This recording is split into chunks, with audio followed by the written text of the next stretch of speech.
That was 4 seconds of blueberry, followed by 10 seconds of butt kicking.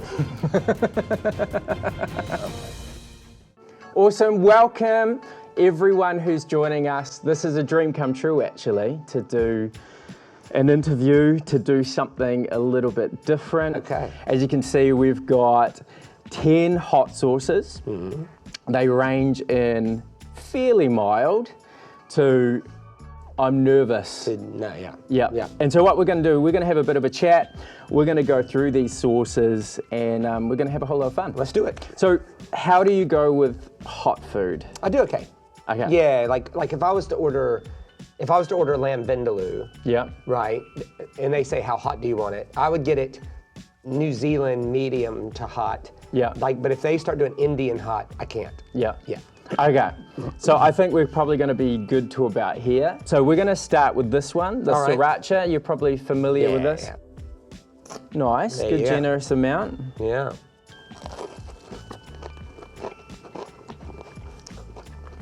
It's actually pretty nice.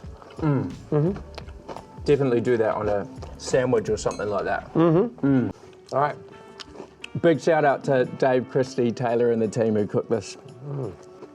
Awesome, so easy question straight off the bat. So one of the things about you that really is the hallmark of your ministry is when you come and talk, and we have this time and time again, you've been coming for almost 20 years. Yeah. When you talk, at the end, people just want to dive into their Bibles. They want to dig for more, they're passionate, they're wrestling with what you say. I'm interested, when was it for you that there was this shift where you became passionate about the Bible? Well, I was always fairly passionate about it, and the gift of my life, which I did not ask for, I did not earn it, I didn't deserve it, God gave it to me. I actually, in the early parts of my young adulthood, I was too dumb to realize how important it was, or how privileged I was to say, for instance, see, when I came up in a Pentecostal holiness church, right? Because the word Pentecostal is not enough. You got to add the word holiness to it, right? and that was in a Baptist, highly academic Baptist school, right? So, and that was it for 12 years, right? And I owe the Baptist a lot because they taught me, like my senior year, man, we had to do 10 book reports on world literature, like Dostoevsky, so they taught me skills in terms of reading literature.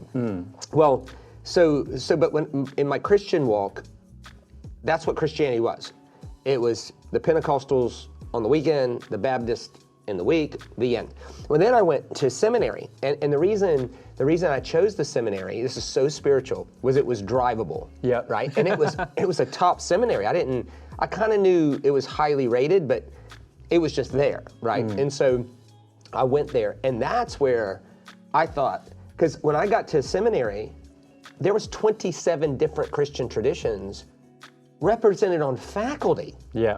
Right? So and none of them, I think one was Pentecostal. Yeah. I think 3 were Baptist, but I'm talking Full spectrum. Oh, the Orthodox, the CMAs, the Anglicans, there was everybody. Like I was 19 years old in seminary before I met someone who had never heard of the rapture, right? Yeah. Like, not they didn't believe in it. They didn't know what it was. Yeah. And they had a PhD. Yeah. And so you weren't allowed to argue. Yeah. So the rule was you had to say, in our tradition, we read this scripture this way. Okay. How do you read it? And then they would say, well, in our tradition, we read it this way. And you weren't arguing, you were hearing people out. Well, I'm 19 years old. I'm too stupid to realize how awesome that is, right? Yeah. I'm like, well, just tell me the real truth, you know? Yeah. But what that did was it exposed me to a Christian tradition that was this wide, not that wide, right? And these were authentic, fully devoted followers of Jesus with earned PhDs. And then it was just after that I met a guy that he's a pastor, but he had done his rabbi school. And he had an actual Israeli passport holding rabbi on his staff, right? And we started studying together. And after I'd had 3 university degrees, and I went and studied with these guys for 9 hours one day, to this day, they still have never told me anything I've heard before. Like they're still, Wow. like they're looking at passages and I'm going, it's obvious after they say it, but they have a knack for saying obvious things that are only obvious after they say it. Yeah. Right? And then that just left me with this, man, I just want to unpack this. And then at some point that transitioned to, I want to share that joy with others. And so the feedback I get all the time is, from pastors is, when you show up for the next 4 months, people get their Bibles out, right? And then it starts to wane off. And so, like Richard Crisco, for instance, he's one of my best friends. And he's a revivalist. He was the youth pastor for the Brownsville revival, right? Wow. But he says, I just want you to come twice a year. And I can't anymore, I can only come once. But I want you to come twice a year, because by the time it wanes off, that gift on your life just rears everybody back up again. And so I started to see that. And it gave me great joy. And you know, the truth of it is that the gift is not earned or deserved or anything like that. It's just a gift. But how you steward it is a whole nother thing, right? And one of the most refreshing places you'll ever get in your life when it comes to God is, every one of us on our best day is like a 2-year-old with a blunt crayon drawing a picture. And the people who are humble enough to admit that are refreshing. Yeah. And we keep a teachable, learning spirit. Otherwise, what we do is we put flags in the ground on every single one of our convictions. And then we start to be known for what we believe instead of how we love, and that's tragic. Awesome. All right, we're going to move on to the next one. So this one is heartbeat. It looks dangerous, but I think it's fine. Not so much. Not so much.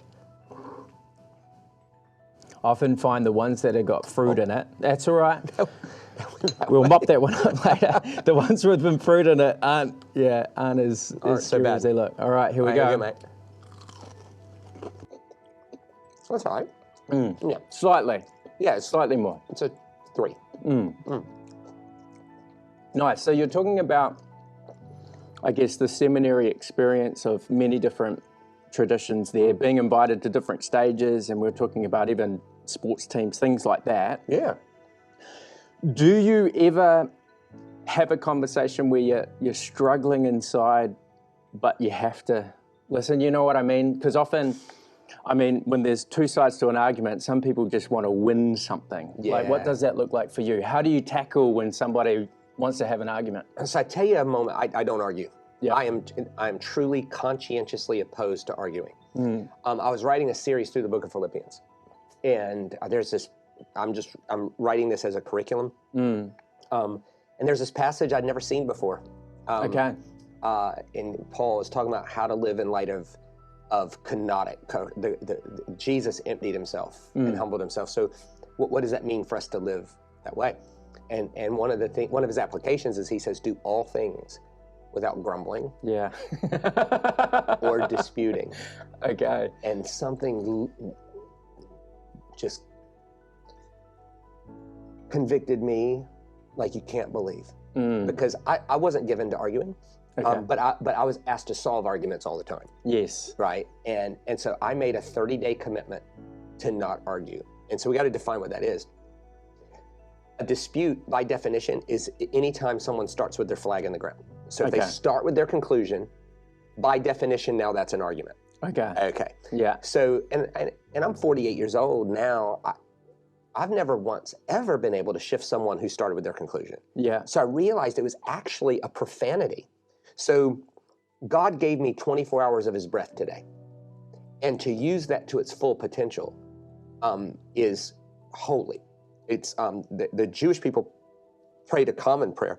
Jesus just made it famous, which was hallowed be your name. Hallowed be your name was a daily commitment to fully use the breath God gave you to its potential, right? The opposite of that was profaning the name, which could be doing bad things, using your energy to do something bad, but it could just be wasting your energy. Wow. Right? And I realized that it is, there's a way people get proud because they only think of profanity as swearing, right? And they're like, well, at least I've never said the F word. Yeah, but your whole life's an F word. Like, what are you talking about? Like the way you live is the F word, right?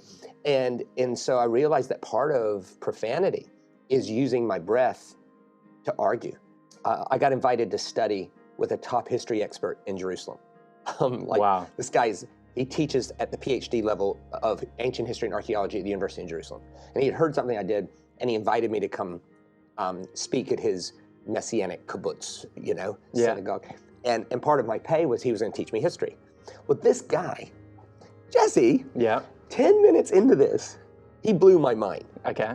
On something. You read the Bible and you have a picture? Yeah. And then you see the actual thing, and it's like, okay. It doesn't look like that. The gap, right? And so I was blown away, right? Now, he didn't realize that. He thought I wanted to argue, because what I did is I went, really? Really? Right? Well, I was like amazed, right? He didn't know that. He thought I wanted to fight. Now, let's be clear. We're talking about Jerusalem history with a Jerusalem history expert while standing in Jerusalem. Now, if he wants to beat me in an argument, he's already got the high ground. Well, he's got the high ground and the Gatling gun. I've got a little, right? But his response was unbelievable. He went, "Oh, Shane, peace between us is the most important thing. If one of us needs to be wrong, please let it be me." Wow. Well, I was like, what? Well, that made it worse. He went, "Oh, Shane, peace between us is the most important thing. If one of us needs to be wrong, please let it be me. So that an outsider can see Christ be glorified between us, would you let me be wrong so that they could see the love of Christ in our conversation?" Wow. Right? Now, Jesus had something awesome to say about this. Yeah. Blessed are the peacemakers, for they're the children of God. And I realized that if you were asked me, make a list of what is the criteria to being known as a child of God, my basic disposition and conflict would not have made my top 10 list. But it was Jesus's first criteria. Yeah. And so when you look at that, and then you look at this truth, God always meets the broken story where the broken story thinks God is, and then humbly moves it to a better version of that story. Well, if God's willing to do that, I better be. And if I'm not, in what way am I showing the world what God is? Yeah. Wow. And so when I'm in a conversation, I'm paying attention to two things. One, is there a flag? And if there's a flag, I'm going to humbly let them have their flag, right? And then two, is there something that God has them here to teach me? All right, next one we have, this is actually a New Zealand hot sauce. Okay. It's the Apostle Hot Sauce series. This is St. Peter. Wonderful. Which I don't know what the link is to kiwi fruit, but I don't either. this is the one we're going for. So you first. All right, we'll do a little bit of this. I'm definitely going to drink a little water. Yeah. Cleanse the palate. Oh. Yeah, this one's. It's not very thick. This one's That's definitely coming not out. thick. That's coming out. That's coming out at the speed of This heat. is kind of like more Tabasco-y versus thick. That was a little bit to it. Just a little bit. Yeah. So with this hot sauce, my question is, if you were to sit down with a historical figure from the Bible, who is it, and what's the burning question or the conversation you want to have? Well, one of the things that fascinates me is, this is obvious, that the people who wrote the Bible never thought we'd still be reading it. Yeah. Right? The Old Testament, they never thought we'd be reading it. The New Testament, all those guys thought Jesus was returning in their lifetime, and they were wrong. So they make assumptions that their audience knows something that we don't know, right? So John assumes the audience knows that the Pool of Bethesda is a pagan place. I didn't know till I went there. Yeah. Paul says things that I'm positive he wouldn't have said if he thought anybody else would have been reading it. Like, anybody that says you have to be circumcised to be a part of the communities of Christ, just tell them to cut the whole thing off. That's Galatians 5. I think if Paul globally bestseller book. I think if Paul thought, oh, you know what, this is going to end up on the shelves of a billion people. Read out on a Sunday. I'd have restated that a little bit better. But like he said things like, to Timothy, Jesus Christ, the Savior of all people, especially those that believe. Wow. What do you mean by that? Now, I have to assume that Timothy knew what he meant. Yeah. And he's disseminating this to 20 people. And they can go, what does that mean? And Timothy goes, well, I just chatted with him, and we don't know. Like, what does that mean? Are all people saved? And in what sense are all people saved? And yet, but if people who understand it, it's like especially beneficial for them, or like, is it possible for something to be true of you, but not true to you? Like what did he mean by that? I don't know. So I'd like to ask some of these guys, what assumptions were they making, right? I'd like to ask Jesus, did you ever intend for religion to be started in your name? Wow. And if so, how are we doing? I'd like to ask Ruth how brave it was to come into Bethlehem when there was a Bible verse that says no Moabites are welcome. And then more importantly, I'd like to ask who was in charge of Bethlehem. What was your process by which you chose to be Christ-like with no revelation of Christ instead of being right about the Bible? And I think Christians can learn a big lesson on that. That the goal of Christianity is not to be biblical. The goal of Christianity is to be Christ-like. Wow. Because if the people of Bethlehem were biblical, they throw Ruth out. If they throw Ruth out, David's never born. If David's never born, Jesus is never born. So there's things that I'd like to know around the assumptions the author's making that I'm not in on the joke. Yeah. You know? Yeah. Those kind of things. All right, chili attic. All right.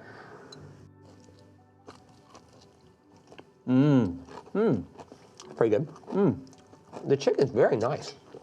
That's like a good barbecue sauce. Yeah, it's like a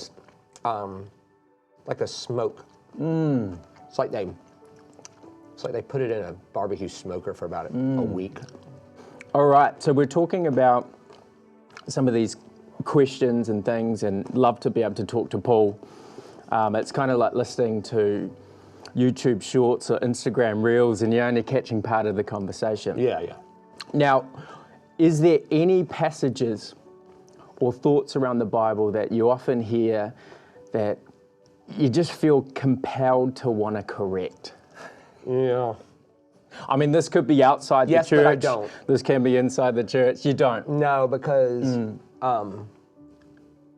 if the Holy Spirit's not convicting someone, either because he can't, because their heart's hard, or he's not, there's something more important going on. What hope do I have to be the source of conviction? Yeah. Now, if someone says, Shane, how do you read something? And it's curious. Yes. Well, we'll talk about that till tomorrow. Yeah. Right? And there's just, there's a few things that are just bad translations. Yeah. Like, my Father in heaven. The Yes. word is plural. So if you're going to translate heaven, you got to translate heavens. But it's air. Or if anybody divorces their spouse and marries another, they commit adultery.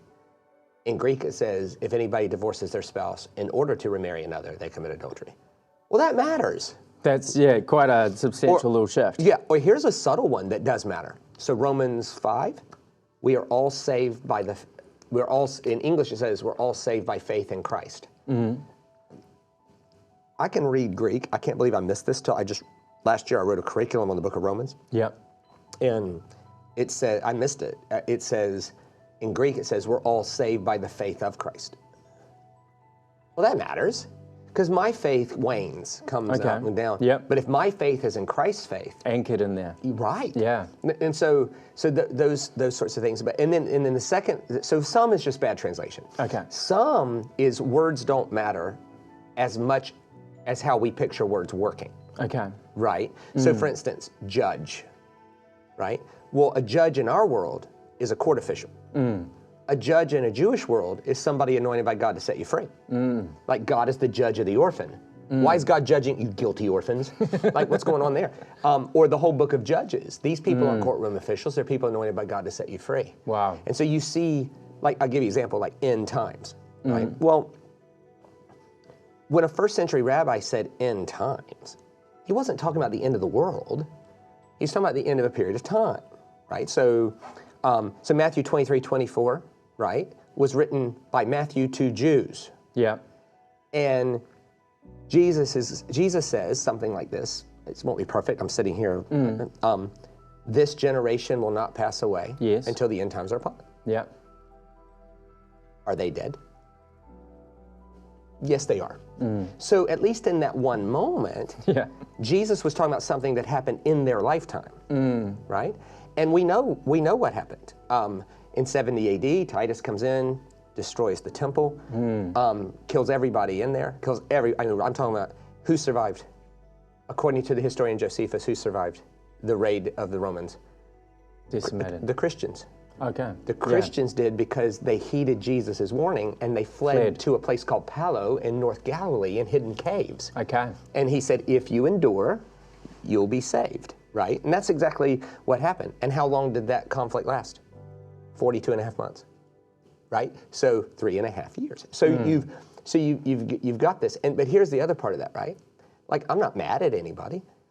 I preach for people who we wouldn't see eye to eye on that word. Yeah. Right? But I don't make it a thing.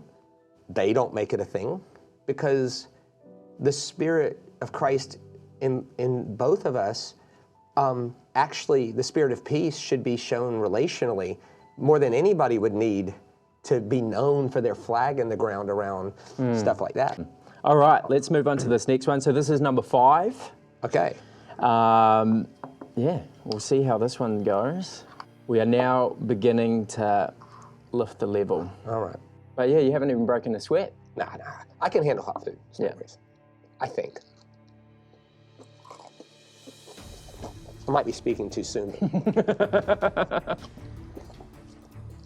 This one I find lingers a little bit longer. That does linger. That's a 6 or a 7, I think. I reckon. But yeah, I reckon maybe they labeled this one wrong. So, on this show that we're replicating, they often do a thing when they're talking to artists. They'll talk about their greatest hits. And I thought, at this point, what we'd do, so many great communicators, they do things to keep people engaged, right? Or to grab attention, so props, things like that. Yeah. I reckon you are the king of one-liners and sermon titles. Oh, wow. To Thank you. help people remember, to click on your videos, all those sorts of things. So I'm going to give you a couple of your sermon titles from the past. Okay. And what I'm keen for is just a little bit of a conversation, like where did that come from? Okay. And a little bit of a synopsis on it. So Sure. One of the first messages I think you preached here at Inspire was the goat has left the building. Yes. And anybody you ask here, do you remember any of Shane's messages? The goat has left the building. And several other preachers have come by and preached the same message. Word for word? Yeah. I don't know, but I've heard stories. Yeah, nice. Yes. Where did that come Where from? did that come from? Okay, so I'm really open about this. I write sermons collaboratively, right? So I have a team of people. So I have a Bible nerd, a history professor, and an elementary school teacher. All right, so we look at things collaboratively. And we were talking about Yom Kippur, and the Bible nerd had either heard a sermon or read an article or whatever. And we were going through the order, and if you remember, the goat's name is Azazel. Yeah. And great teachers can summarize huge things in one sentence. This is why we work hard on this. How could like sponge or right like which one? Bull, birthright. Like okay. Yes. War horse or donkey. Yeah. Okay. So things like this. All right. So, and we were like, how do we? Your goat's no longer. And that we're brainstorming. Your goat died. Like we're trying to. And then the Bible nerd said, the goat's name is Azazel. What if you said Azazelvis left the building? Yeah. Oh. Yeah. Yeah. Yeah. I didn't think of it. Yeah. Okay, the next one is, and forgive me if I pronounce this one wrong, but open your splechna. That's perfect, actually. Okay, there we go. Open the splechna. I did practice a couple of times. Yeah. So again, I was writing a series of messages through 1 John, and I say to the Bible nerd, do the thing you do. She goes and parses every word back she parses all the Greek down and then gives me a report on what that says. And that's when we saw that in English it says, don't don't shut off pity, or don't, and the NIV says show no pity. Yes. If you see a need, know you can meet the need, and you show no pity. And then that's when we realized the KJV nailed it with "shutteth up thou bowels." And so, because in Greek it actually says, "Don't shut your splachna off, don't close your bowel." And I thought that's a great way to, as long as you don't let the cat out of the bag too early. That's a great way to bring everybody back at the end, and then present them with opportunities to meet needs. That's awesome, and it's fun to say. It is fun to say. It's something I could do better, but I try to live with the commitment that I never pray for things. I think it's dumb to pray for things if you can do them. So if I see a need and it's within my power to meet the need, open your splachna, man. Right? if I see a need and I can't do anything about it, you pray in all things. Yes. I get it, but to simply pray when you could feed somebody who's hungry, I think that's off-putting. Okay, next one is fences versus wells. Oh, right. Yeah. So my friend Ben Staines told me a story about an American tourist that came to Australia, and he couldn't cope with the size of the cattle properties, and he couldn't work out how you keep the cows in. And the Australian farmer said, well, you can't fence up, 1 million acres. You have to put water sources, and that's what draws them. And so he told me that story, and I thought, what if we were well-based places instead of fence-based places? Yeah. What if we focused on direction instead of distance? Yeah. What if we honored people's process? So was that a slightly different process? The other one seems like you had the message, and then you found what's the nugget within that. That was the secret. Awesome. But it was the catalyst for that was Ben Staines. Okay.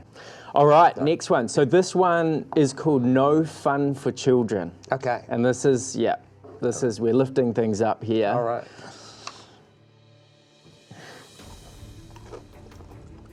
That has some heat to it. I made a really bad mistake then, in that I put it straight onto my tongue. Oh, right. It didn't mix. Right. Anyway, we're in the middle of our conference right now, called Exist for More.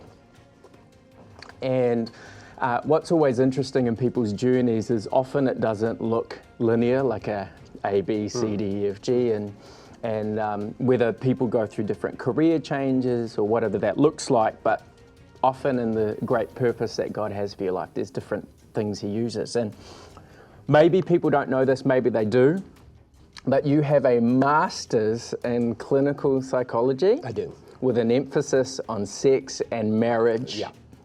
Yes. So people know you as the great Bible teacher, but there's this facet as well. Yeah. Didn't just go to seminary, you did this as well? No, I did a master's degree at the Citadel, which was like, it's a military, it's like West Point. It's not West Point, but they call it the West Point of the South. Okay, so I'm interested, what has been the most surprising thing you've discovered and how God's used that and your seminary training in your ministry? Well, I went to that because I was on staff at a church, and my first week on call, a lady named Melissa shows up, and she's pregnant like this. Yeah. She's holding the hand of a 2-year-old. And this is going to date me, I had to wear a beeper that week. So there was 12 pastors on staff, and if you had the beeper, you had to handle all the emergencies. Okay. And she shows up. I was writing my sermon for the week, and I opened the door, and she's crying. She's got this, and her husband had cheated on her with a coworker, and was going to leave her with this little kid and pregnant. And it was at that point I realized I know all the answers to questions people don't ask.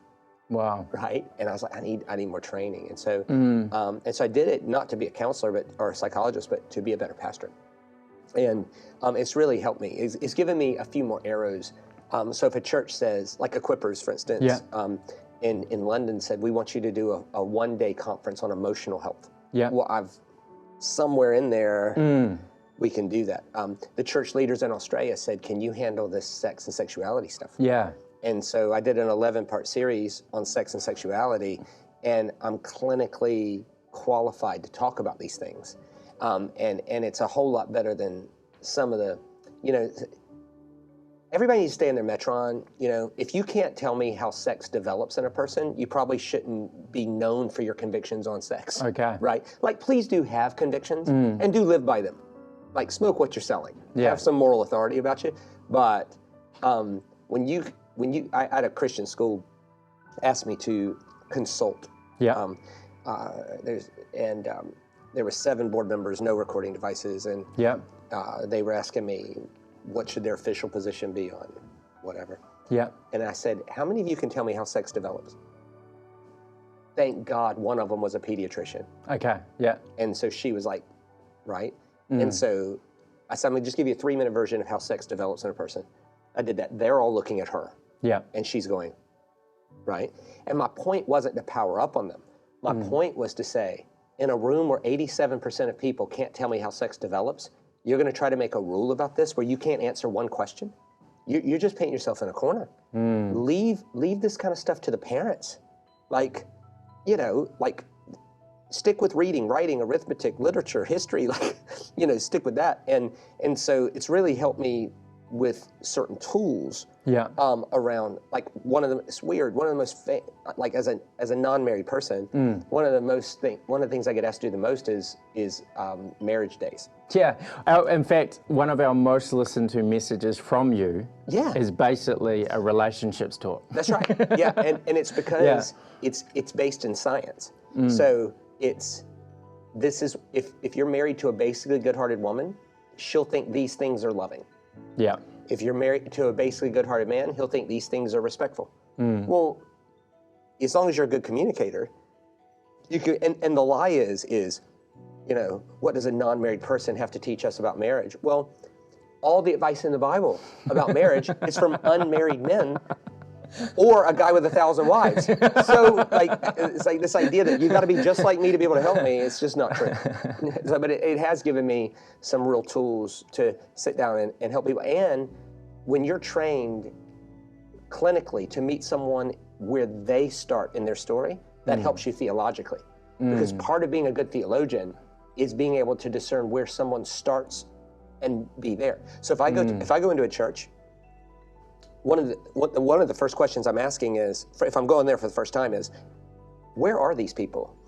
What's important to them? What are their convictions? What are their conclusions? And I'm starting right there. Yeah. I'm not going to be disruptive. You don't survive doing what I do for 22 years being disruptive.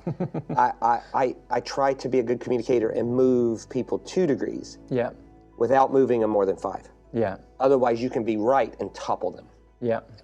Which one? Next one, we are up to King Street Sources presents Blueberry and Reaper. Okay, well, that's from Charleston, South Carolina. Yep, King Street Sources. and Reaper. That's where I'm from. Reaper is a good indication that this is kicking up. There we go.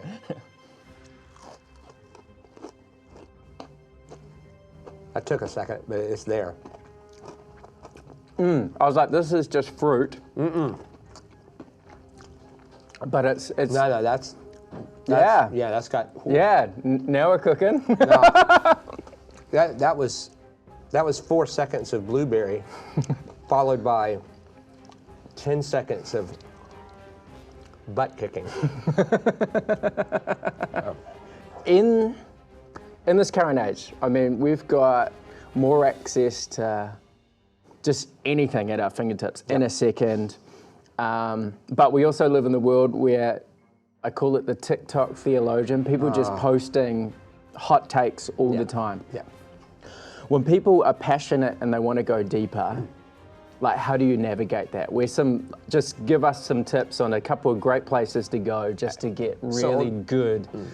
So on the one end, you want to avoid scenarios where unqualified people are giving qualified opinions, right? So Sir Thomas More, you know, the guy that first translated the Bible into English, they tried to burn him at the stake. Wow. And the thing wouldn't light. And so they choked him to death with a belt. And the reasoning was that if you let unqualified people pass their opinion about Scripture, it'll hurt the world. They're right. Now, killing him was a massive overreaction and atrocious and wrong. But that's what you're seeing is just every dipstick on earth has access to pass their opinion about the Bible. And so you got to avoid that. And so I advise people to stick with scholars. Okay. Right? And so there's some really good ones out there that some of them, I think, and this is my opinion, I think they negate their effectiveness because they write at a PhD level. Well, you're not going to do that, right? But some of the best ones are like Dr. Brad Jerzak, who was a Pentecostal pastor for 20 years and then left it to become an early church scholar, theologian. He's the dean of academics at St. Stephen University, which is like the Eastern Orthodox training ground. He's written some great books, like A More Christ-Like God, A More Christ-Like Word. Those are recapturing ancient Christologies. In terms of Jewish stuff, Lois Verberg is the easiest to read. Sitting at the feet of Rabbi Jesus, covered in the dust of Rabbi Jesus. She's the easiest to read. If you're like, I want more scholarly than that, go with Brad Young. Brad Young, Meet the Rabbis, Jesus, the Jewish Theologian, but he's more dense. In terms of New Testament theology, you can't go wrong with Tom Wright. I mean, now read the books by Tom Wright, not N.T. Wright. N.T. Wright is writing for academics. Yes. Tom Wright is the same person, but he's writing for me. Yes. Right? Simply Jesus, simply Christian, how God became king, revelation for everyone. Okay. Like the scholars, when they write on Revelation, they all sound basically the same. Robin Whitaker, Eugene Peterson. Robin Whitaker wrote a book called Revelation for Normal People. Eugene Peterson, Reverse Thunder. N.T. Wright, Revelation for Everyone. David De Silva, Unholy Allegiances. So in terms of like New Testament scholarship, Tom Wright. In terms of Jewish history, metaphors, things like that, Lois Verberg. Yep. In terms of early church theology, Dr. Brad Jerzak. These are people that just know their stuff. And awesome. They write it in a way that a 10th grader could understand it. All right, we are on to De Bomb, Beyond Insanity. All right, so I'm going to do the dipping strategy. I'll go first so you can see how this pours out. Yes. Well, it doesn't matter if it's on the table. Okay, fantastic. You ready? Yeah. Okay. That last one started kicking up. Well, that last one was serious. So we're just going to do a wee one here. Yeah. I'm going to use a New Zealand Kiwi word, a wee one. A wee one. In America, they're like, Shane. What are you saying? What are you talking about, mate? Words matter less than how you picture words working. Dude. So I wasn't going to tell you until we did it. So one review on this is it's kind of like having battery acid. Yeah. Mate, you got to try it. Everyone who's out here has to taste this afterwards. That is serious. That can't be hotter. Those other two. They are. Okay. So they react differently. So some of them quick heat, some of them build a little bit. Oh man. When I get to the hotel tonight, I'm gonna put the toilet paper in the freezer. just kind of, pre-cool everything. Yep. Oh, okay. That was hot. I have also been told that feels the worst. But we'll find out. Like, it can't. Okay. So, on this one, one of those revolutionary thoughts and connections, and I think it was one of the first times you came, you spoke on the connection between righteousness and generosity. Right. And often when you come, you talk about the different work that you do, and you're really big on, hey, if you're going to preach something, live it out, and that's something you do. Yeah. I try, like in that area. Yeah. Like people go, do they practice what they preach? Well, no one really does. Because if you're preaching scripture, and particularly the Sermon on the Mount, you're talking about an ideal. What wisdom would look like fully lived out every single time. Well, none of us actually do that. And I could do better, but yeah, so this is one of those words matter less than how you picture words working. Yeah.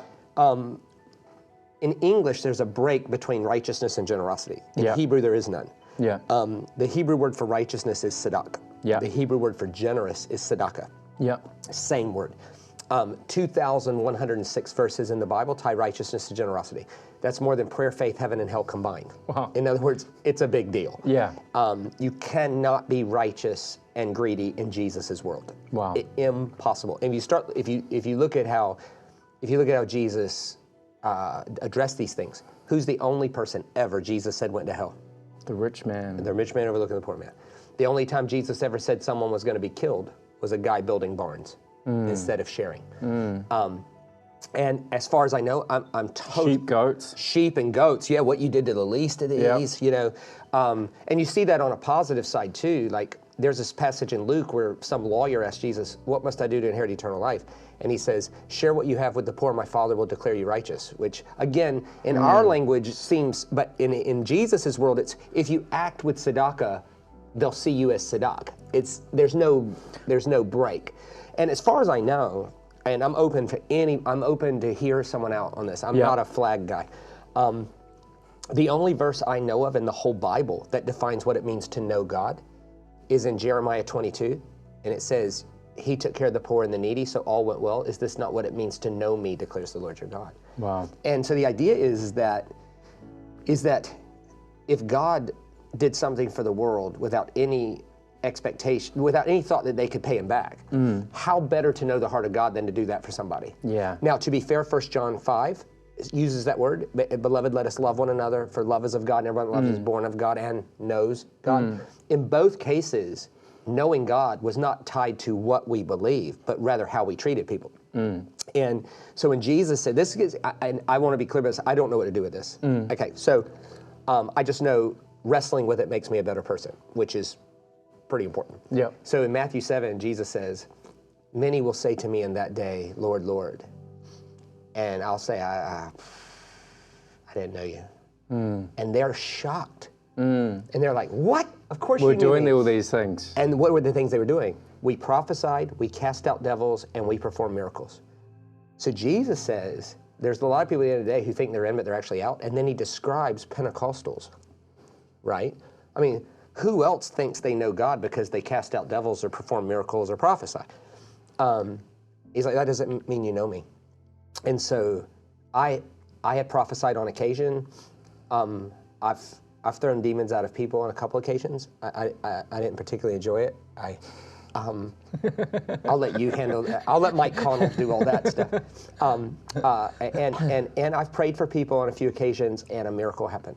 And I want to celebrate that. Yes. Those aren't bad things.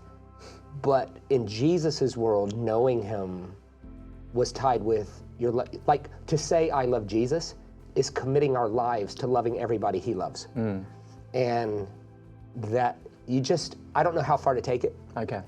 I just know for me, sheep and goats, if the person who died for me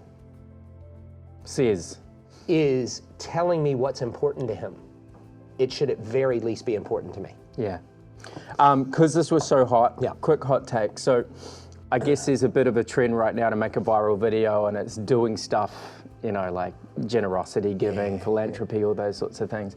Like Mr. Beast or whatever. Mr. Beast, yeah, exactly. Like how do you wrestle with this idea of the tension between doing stuff because it inspires other people and this, should we be filming this sort of thing? Right, I know. So there's wisdom's normally in the middle of two ditches. Yeah. Right?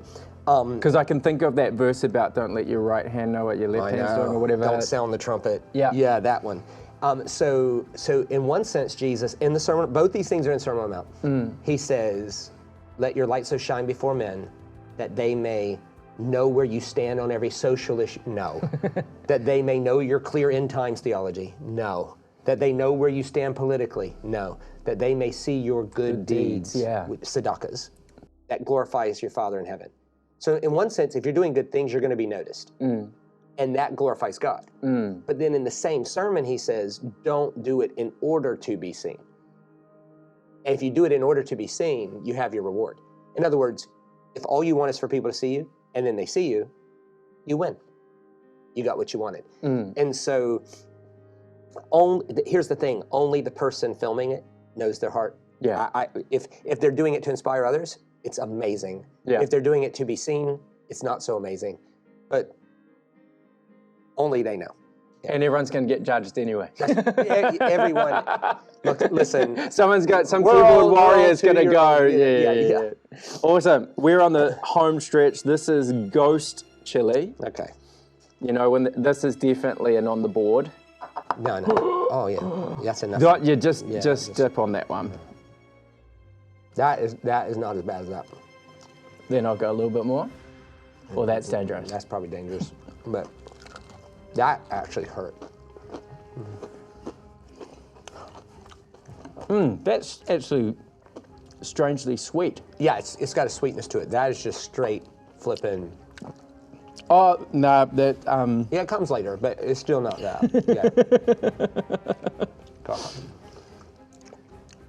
Yeah. Is there anything that you're studying or diving into right now? I know you every day carve out a little bit of time to do writing. That you're really excited to present. It's almost like a little bit of a sneak peek. Yeah. And what you're processing right now. So I just saw this. So I'm writing a course on the life of Christ from the wisdom tradition. Okay. All right. So as an example, blessed are those that mourn. Yep. His first audience would have thought of Lamentations. Yep. As one example. All right. So what I did is I talk about the Beatitude, blessed are those that mourn. But then we go spend 2 sessions looking at Lamentations. Now, Lamentations is this book that gets no playtime.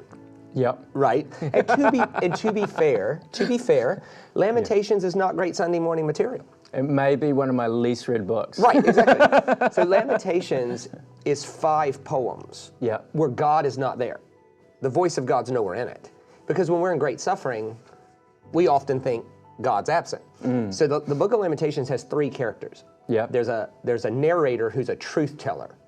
And he doesn't care how what he makes you say feels either, right? Then there's a lady, she's the humanization of the city that's just been ransacked. Like if the city could speak, it'd be a lady that's been raped. Wow. Okay? Then the third character is a man, and he's the personification of the temple. If the temple could speak, it would be this man that's just been emasculated and lost everything, right? Wow. And so it's this tension between truth-telling and empathy, right? So how do we engage with suffering? So the book of Lamentations starts with an 8-verse rant by the narrator, just rushing in with all the answers. You deserved it. Hope you enjoyed the bed you made, right? Yeah. Like you made friends with people who abandoned you. You cheated on God. You committed adultery on God with other lovers who promised they would defend you, and then they didn't. We hope you enjoy your plight. They let you be raped to death, right? Wow. And then Heavy it's heavy. And then the narrator assumes the woman's going to deny, right? But she's not gonna. But he assumes that. And he says in verse 8, don't act like you didn't commit adultery. Your uncleanness is up your skirt, which is heavy. Sunday morning stuff. No, man, that's heavy duty, right? It's sanitized in English. That's saying, an Instagram reel. Right. He's saying you have a dirty lady part, and that proves you committed adultery. Yeah. Right? Well, the lady's been quiet up to now, but evidently if you tell a lady she has a dirty lady part, it upsets her, right? And so she now speaks up. And from Lamentations 1:9 to Lamentations 2:12, she just goes, yeah, but look at my plight, look at my distress, look at my pain, look at my despair, look at, I mean, what you're saying is technically true, but this? Like, really? And then a whole chapter later, after listening to her for a whole chapter, he speaks up. The narrator speaks back up and says, oh, your suffering is as vast as the sea. How can I restore comfort to you, O virgin daughter? Wow. So he goes from your uncleanness is up your skirt to how can I restore comfort to you, O virgin daughter? And all he did in the middle was he took the time to understand her story. Wow. It's the space empathy creates. That when we rush in with all the answers, presenting ourselves as the masters of good and evil, we're reverting back to the lie of the talking snake instead of taking the time to hear the story. We end up ranting without relationship. Wow. There's 2 ways to tell the truth. One sounds like your uncleanness is up your skirt. The other sounds like, how can I restore comfort to you, O virgin daughter? Choose option B. Well, this is it. Okay. This is the last one. I've never tasted this one. Okay, it's probably just as well. This looks like Tabasco-esque in that it runs a lot, but because it has Carolina Reaper, Trinidad Scorpion, a list of different chilies. Right, okay. This is right at the end, so whatever happens, happens. I've got heat to it. I'm just going to say that That was the hottest. But nothing seems bad after this. No, it doesn't. Just in wisdom, you're just going to want to wash your hands before you go to the toilet. or you could regret your whole day. Okay. So last question. Sounds morbid because we've got a skull in here, but Yeah. fast forward, we're at Shane Willard's funeral. Okay. What are you hoping people would say about you? Oh, gosh. We're talking about Exist for More in our conference. Yeah. What is like success? Well, success is not chasing things. One of my favorite Thomas Merton quotes is, a lot of people will spend their whole life climbing the ladder of success only to realize it's leaning against the wrong wall. That you can hit the bullseye of the wrong target. In philosophy, it's called the lie of the sacred object. It's any belief that something outside of us will make us feel less lacked. And even if it's a good thing, if you're not enough without it, you won't be enough with it. So a car, a promotion, an amount of money, a spouse, like all those things are good things. But if you're not enough without them, you're never be enough with them. And so I would hope no one would say that I spent my life chasing things. On the other hand, I would hope they would say that he lived humble, teachable, generous. He would have rather Christ been glorified than his thoughts be magnified. That he did climb a ladder, and it was against the correct wall. I think that'll do. Well done, Shane. You've made it through the gauntlet. Thank you for your time, and looking forward to next time. Come on, we'll do it again. Let's do it.